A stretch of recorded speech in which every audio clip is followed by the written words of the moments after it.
Ladies and gentlemen, we got Week 18 football. That's right. There's going to be ups and downs. There's going to be players not playing, teams sitting their guys, playoff seeding, implications. It's going to be a wild week. Now, before you jump in and make any bets, just know these rosters might change. Coaches might sit players.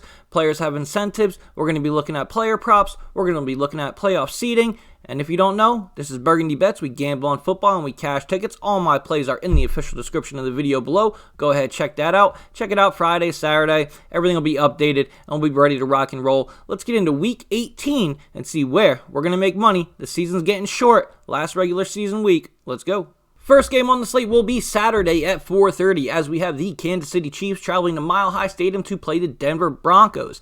Interesting game here. This line is right now Kansas City laying 10 points on the road. Let's break this one down here. So Kansas City is still fighting for that number one seed and playoff home field advantage throughout the playoffs. The Tennessee Titans currently own that position. However, if the Tennessee Titans lose and the Chiefs win, they will move into that first place division, home field advantage, first round bye. Now, what's good for us here? Do we think Tennessee's going to lose to the Texans? No, we don't. However, Tennessee plays on Sunday. This game is on Saturday at 4:30. So the Chiefs, you would imagine, are going to go into this game to win it and hopefully get that chance at that first round bye and home field throughout. As far as the Denver Broncos, not to mention the Chiefs are coming off that painful loss to the Cincinnati Bengals last week. Boy, the Chiefs came out hot. And then only scored 3 points in the entire second half. Meanwhile, the Denver Broncos are formally eliminated from the playoffs with their loss to the LA Chargers. Is 10 a lot to lay in this game? Divisional opponents, I mean, even though the Broncos, and we're going to see a lot of this week, you're going to hear a lot of cappers say this team has nothing to play for, they're out of contention, yada, yada, yada. However, these guys are still putting out film for teams that are going to, pick them up next year. These guys are still fighting for contracts, food on the table for their families, certain incentives these guys need to hit. So that's something to keep in mind why we're capping this last regular season week before we hit the playoffs. Now with Denver, like I said, formally eliminated from the playoffs, we don't know what we're going to see out of this team. I think the only play here for me, it will be Kansas City first half. This line's sitting at 10 right now, so you're probably going to have to get a KC line of KC minus 5.5, probably KC minus 6.5. By the time this is kickoff, this should be a first half spread of KC minus 7, as long as we don't get any reports out that Andy Reid is sitting his players or anything like that. So that would be the look on this game. Let's move on to the next one. Next game is in the NFC East, as we have the Dallas Cowboys traveling to the city of brotherly love to play the Philadelphia Eagles. Another interesting game here. The Dallas Cowboys have already won the NFC East and are guaranteed a playoff spot and already a home field game in the playoffs. Meanwhile, the Eagles have already clinched in the wild card spot. Philly's going to be on the road no matter who they play. Dallas is going to have a home game no matter who they play. There's not really too much in this game that could impact seeding. Now, yes, Dallas could particularly move up to a 3 seed as opposed to a 4 seed, but either way, they are guaranteed a home playoff game. The Eagles, they don't really give a fuck. You're probably going to see the Eagles rest a lot of guys. It'll be interesting to see how head coach Nick Sirianni approaches this game with his Philadelphia Eagles. We know Jalen's been banged up the last couple of weeks. Maybe he sits. Miles Sanders been out, hurt his hand again. Guy continues to get hurt. As far as Dallas, this line opened up 3.5. It's already been steamrolled. This is Dallas now minus 7. I don't have any interesting takes on this game. You're probably going to see Dallas come out and play a lot of their guys just to, get off the mat from the beating they took last week from the Cardinals at home. As far as Philly, I'm not sure they play anybody. If you have to have a look on this game, maybe you'll look at Dallas first half. You're going to see me take a lot of first half lines this week, guys. With the uncertainty of who's going to roster on this team for these meaningless games. You might see these guys come in, play a quarter, play 2 quarters, and then by halftime they're pulled out, similar to a preseason game. Only look on this would be Dallas first half, just because I feel like Philly is going to rest a lot of their guys, but I'm not going to bet this game. Let's move on to the Sunday slate. First game up on the Sunday slate will be the Green Bay Packers traveling to Motor City to play the Detroit Lions. Now, we already know the Green Bay Packers have solidified that number 1 seed in the playoff hunt in the NFC. They will have home field advantage throughout and a first-round bye. Aaron Rodgers says he's going to play in this game. I don't know why he would. He does have that toe injury. I just don't know if Matt LaFleur is going to keep his guys out there. This could be, once again, we're going to talk about it a lot. This could be a similar situation where most of your starters play a quarter, a couple of series, or they just don't even play at all. As far as the Lions, a couple interesting things here. They are completely eliminated. However, this is, Dan Campbell team. He's going to have these guys going out there ready to play. The current line as of right now is still Green Bay -2.5. It would be, you would assume it would be Jordan Love playing this game if Aaron doesn't go. And we saw how terrible Jordan Love has looked in relief against the Chiefs this year, and when he came in for Aaron when they were dominating teams like last week. Not too great. Some interesting spot on the Detroit Lions, though, would be Ramonian St. Brown.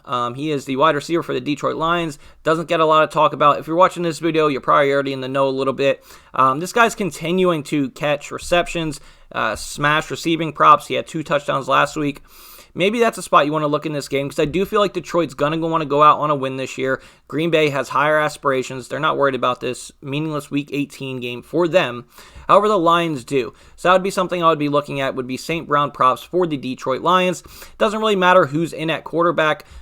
He's been getting volume, whether it's Golf or Bow, so it doesn't really matter to me there. That would be St. Brown receiving props. Other than that, no real interest in this game. Let's move on to the next one. Next game on the slate is that NFC North Showdown, as we have the Chicago Bears traveling to Minneapolis, Minnesota to take on the Vikings. Now, the Vikings are laying 2.5 points in this game with an over-under of 44.5 points. You would like to imagine Justin Fields would come into this game. However, it is meaningless. Is Matt Nagy going to be the coach of the Chicago Bears moving forward into next year? These are all questions that will be answered in the offseason. We do not know. Will Kirk Cousins suit up and play in this game? He got put on the COVID list, Saturday morning, so 5 days. We should know that by Thursday or Friday if he's going to play. Plenty of time before we would make a wager on this game.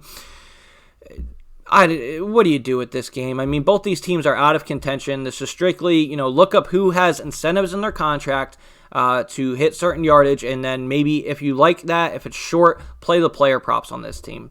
If David Montgomery needs one more touchdown to hit, a $100,000 bonus this year, take that. That's what you're going to look for a lot in these Week 18 games, meaningless games. Now, there are a couple, which we will get to down the slate, that have real playoff implications and will be the best games on the slate. However, we're going to look for guys who are trying to get that extra chunk of change for the end of the year. Look up the incentives for the teams that you want to bet on. See who's close. Take their player prop. Enough of this game. Let's keep it moving. Next game up is one of the first ones with playoff win and in implications. We have the Indianapolis Colts traveling to Duval to play the Jacksonville Jaguars.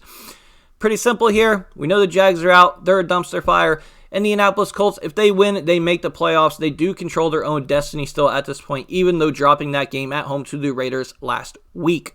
Now, of course, going to be a big spread on this game. It's Indianapolis on the road laying 15.5 points.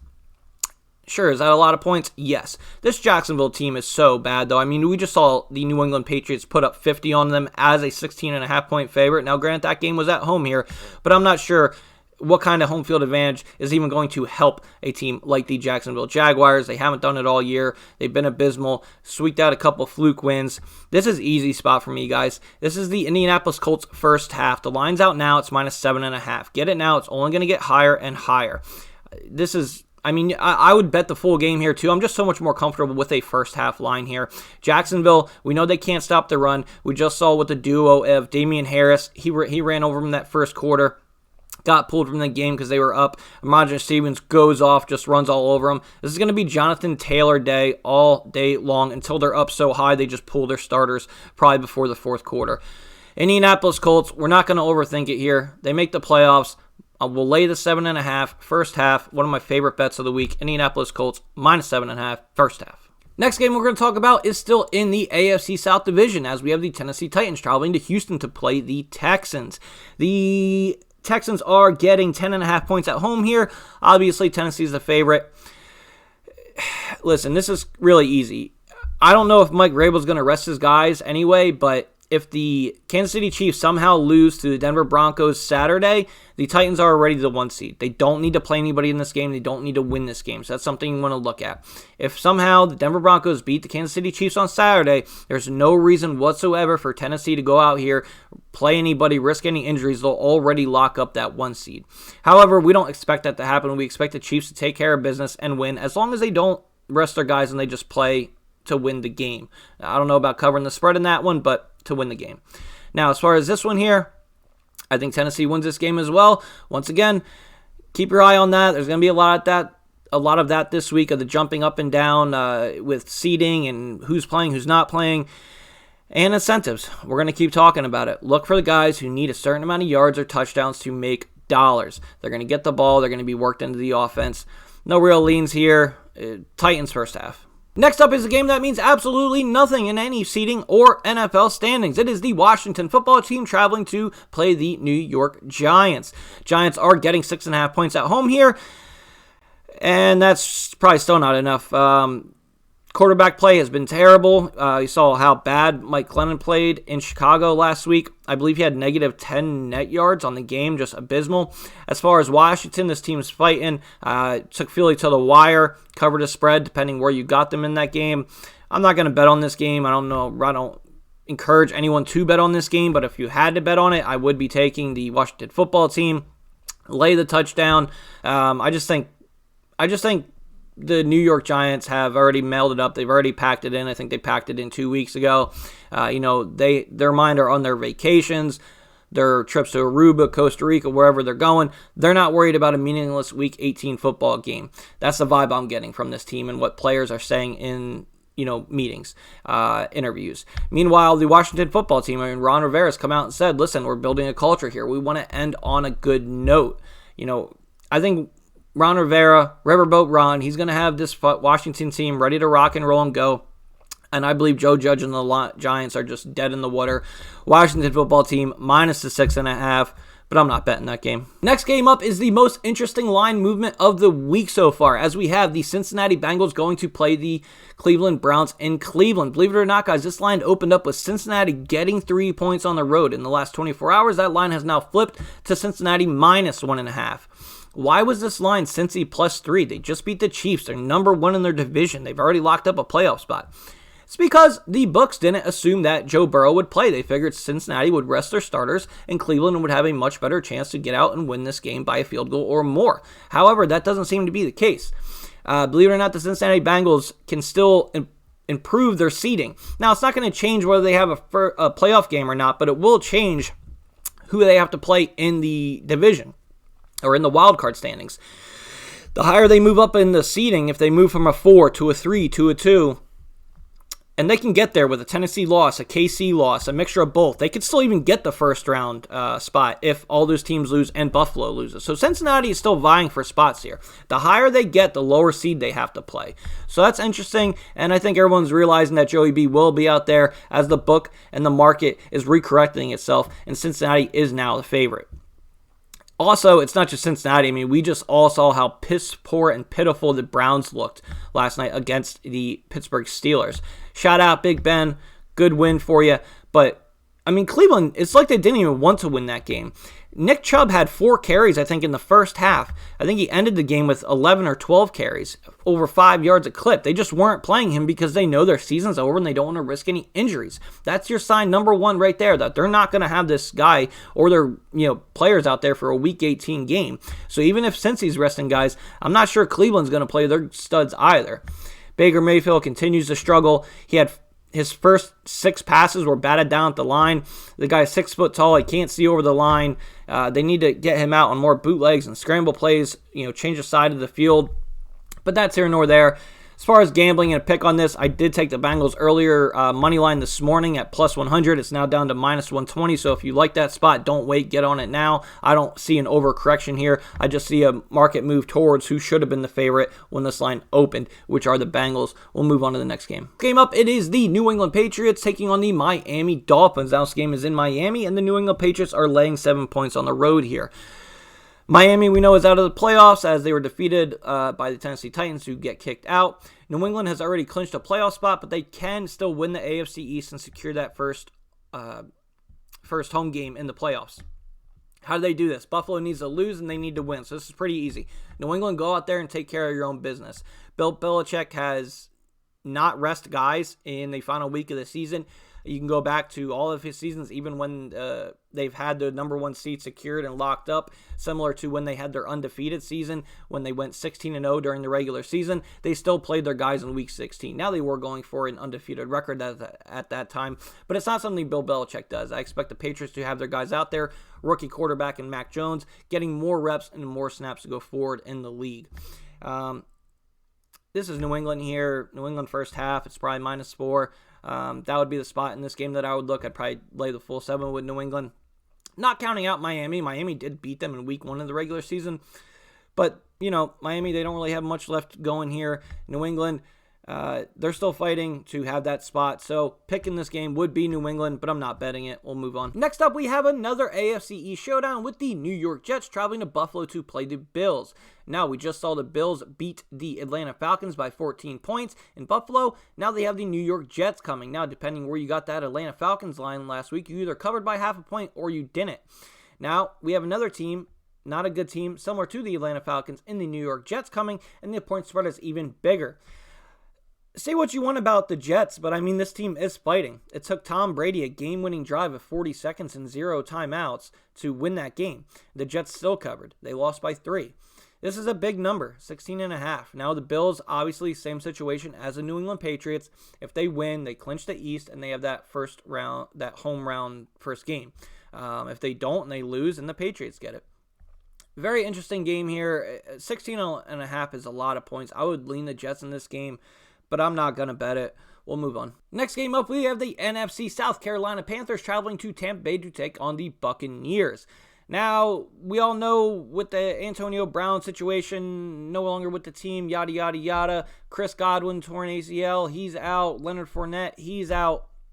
But, Tampa still has a lot of guys. Scotty Miller, Brashad Perriman, O.J. Howard, Cameron Brate. They have guys that will step up. Mike Evans had a showing last week. Rob Gronkowski. This team still has weapons and can make a push in the playoffs. Now, does it hurt to have 2 elite wide receivers off your team? Absolutely. Now, this game laying 8 points against Carolina. I don't see how you can bet on this game. Tampa Bay, they've already secured their first round home game. They could move up in the standings, but they're not going to get home field advantage throughout. Green Bay already has that locked up.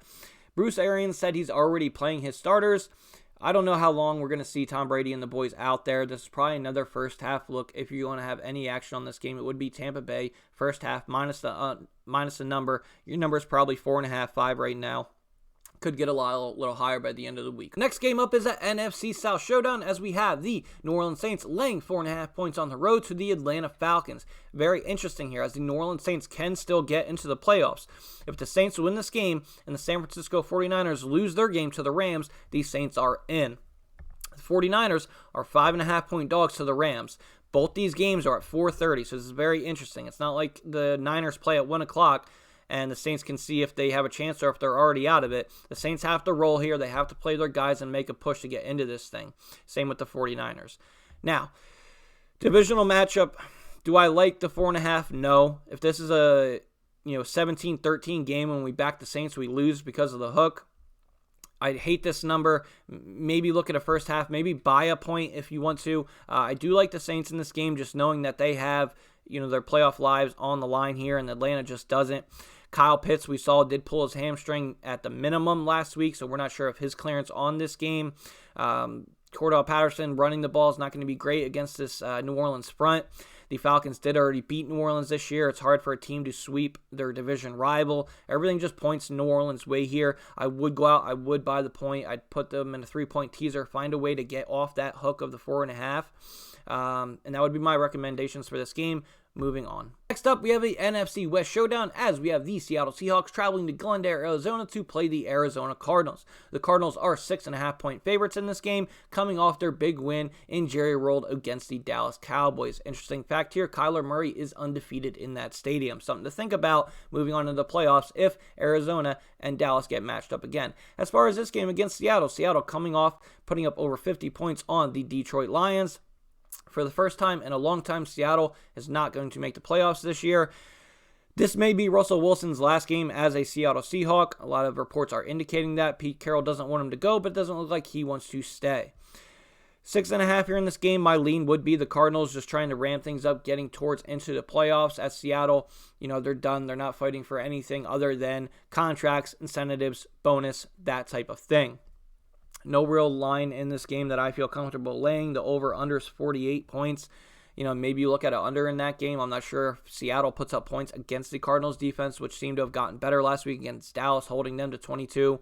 Dallas did make a lot of mistakes in this game, but Seattle doesn't look that great on offense when they're playing quality football teams. Maybe a Seattle team total under would be a look in this game as well.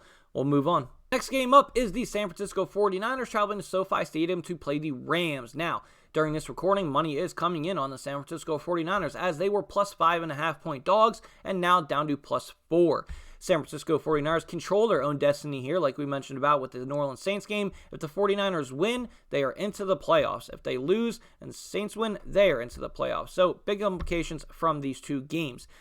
Now, we already saw the San Francisco 49ers whoop up on the Rams earlier this year, just ran the ball down their throat. There was nothing the Rams could really do about it in that game. Now, this game will be in SoFi Stadium. It was in Candlestick Park last time. Will that help the Rams? I'm not sure. Matthew Stafford continues to make bad decisions down the stretch here, even though somehow the Rams are finding ways to win these games, have winning 5 straight games now. This feels like a field goal type of game here. I'm not sure the Rams take their foot off the gas at all in this game. They do have playoff seeding, which they're fighting with the Cardinals, Dallas, and Tampa Bay to see where they're going to be in this whole mix here. They're currently at the number 2 spot. I'm sure they would want to hold that number 2 spot, so they do need to win out here. The San Francisco 49ers quarterback situation is still uncertain. We don't know if it will be Jimmy G or Trey Lance starting in this game. A lot of uncertainty. Possibly just let the market figure this game out for us. Wait until Saturday until you have all the information at who's at quarterback, where you feel comfortable making your play here. If I had to lean, I would lean on the Rams winning this game and getting their revenge. However, Sean McVay has a terrible record against the San Francisco 49ers. It's just not a good matchup. I don't know what exactly it is. But my lean would be the Rams. I do have Rams Super Bowl tickets, so keep that in mind. Wait till Saturday, get all the information, see who's at quarterback, understand it for the Niners, let the market figure this thing out. I don't think you're going to get a worse number. If anything, I believe more money would come in on San Francisco. Moving on. Next up, we have the best game of the slate, primetime football, playoff implications. The Los Angeles Chargers travel to Las Vegas to play the Raiders in a win and you're in situation. Whichever team wins this game will make it into the playoffs. Now, this line opened up with the Chargers laying 3 points on the road, but money coming in on Vegas. That line's now down to 2.5, a very pivotal market move from a key number situation. Now, capping this game I thought was kind of easy. With the Los Angeles Chargers, for the first time all year, they looked good against stopping the run. But when you jump out to a big lead like they did against Denver, that takes away Denver's chance to run the ball. They're trying to pass to catch up. It's not a good formula. Now, with this game, if the Chargers can do the same thing, the first drive, go down and score, jump out to a lead, 10-0, 14-0, something like that, and they're able to take Josh Jacobs out of the equation and have Derek Carr try to beat them with Joey Bosa and Ingram, the boys coming in off the edge, applying pressure, I believe that's the Chargers' best way to win this game. If it's close and their offense is struggling early on, this could be a dogfight till the end. I like how the Raiders have been playing lately. Hunter Renfrow is an absolute animal. All reports are Darren Waller will be returning to the lineup, so that's going to be something you want to look at during this game. Maybe wait until Saturday. Make sure Darren Waller's in the game. Make sure he's out of the game before you make a play on this side. The total I thought was interesting. I wanted to take the over in this game. And then I saw it was at 49.5. If it gets bet down, I will be on it. But right now at 49.5, I'm not. But that would be my lead in this game, would be to the over. There you go, guys. That's the entire Week 18 slate.